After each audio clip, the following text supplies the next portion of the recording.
بسم اللہ الرحمن الرحیم۔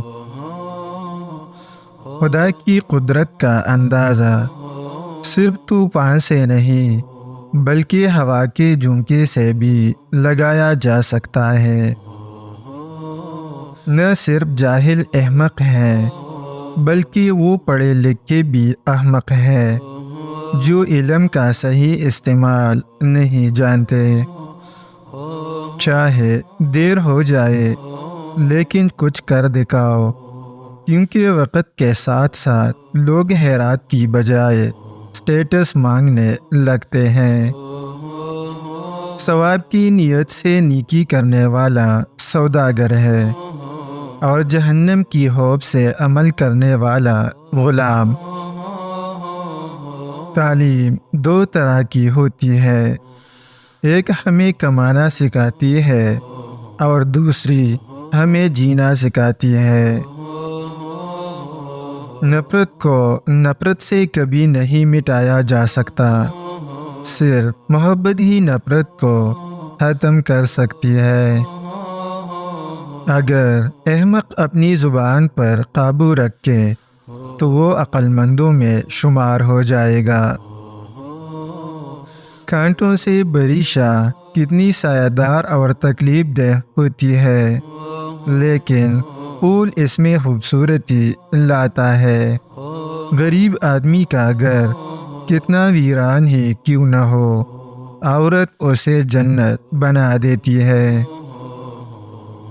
بدعقیدہ آدمی کی صحبت سے بچو، کیونکہ بدعقیدہ کی صحبت سوائے رنج و غم کے کچھ نہیں لا سکتی۔ اپنی کثیر چیز کو قلیل سمجھنا اور محبوب کی قلیل چیز کو کثیر سمجھنا محبت ہے۔ ایک اچھی اور اعلیٰ کتاب انسان کے لیے زندگی کا بہترین سرمایہ ہے۔ اللہ سے ایسی امید رکھو کہ اس کے بعد عذاب سے بے خوف نہ ہو جاؤ، اور اس کے عذاب سے ایسا خوف نہ کرو کہ اس کی رحمت سے نا امید ہو جاؤ۔ ماں اور بچے کی محبت پر بھروسہ کیا جا سکتا ہے، لیکن مرد اور عورت کی محبت پر نہیں۔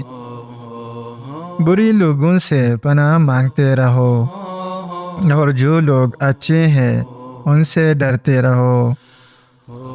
جس طرح بارش خشک زمین کو زندہ کر دیتی ہے، بالکل اسی طرح علماء کی صحبت میں رہنے سے دل بھی زندہ ہو جایا کرتے ہیں۔ 3 جگہوں پر پانی پینا مردانہ طاقت میں حیرت انگیز اضافہ کرتا ہے۔ نمبر 1، صبح نہار منہ۔